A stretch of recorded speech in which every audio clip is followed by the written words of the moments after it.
Ahmedabad civil હોસ્પિટલમાં 152મું અંગદાન મળ્યું છે।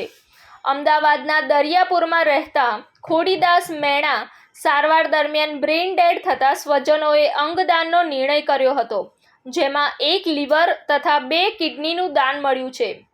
મજૂરી કરી રોજગારી રળતા પરિવારે અંગદાનનો નિર્ણય કરી ફરી એકવાર સમાજને હૃદયથી અમીરીનો પરિચય કરાવ્યો છે।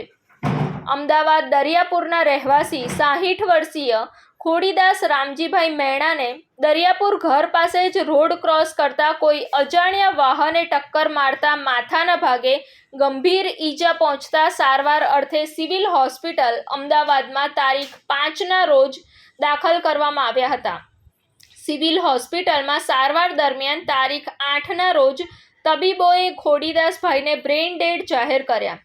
અચાનક આવી પડેલ આવી દુઃખની ઘડીમાં પણ જ્યારે સિવિલ હોસ્પિટલના ડોક્ટરોની ટીમે મહેન્દ્રભાઈને ખોડીદાસભાઈના બ્રેઇન ડેડ હોવા તેમજ અંગદાન વિશે સમજાવતા બીજા ભાઈઓ સાથે વાત કરતા ત્રણેય ભાઈઓએ સાથે મળી ખોડીદાસભાઈના અંગોનું દાન કરવાનો નિર્ણય કર્યો।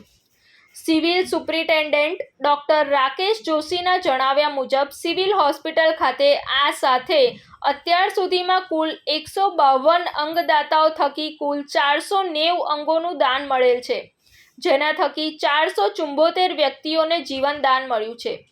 રિપોર્ટ સંજીવ રાજપૂત સાથે અમીભટ્ટ શ્રોત્રિયા, TV9 ગુજરાત, અમદાવાદ। જોતા રહો TV9 ગુજરાત, નિર્ભય, નિષ્પક્ષ, નિરંતર।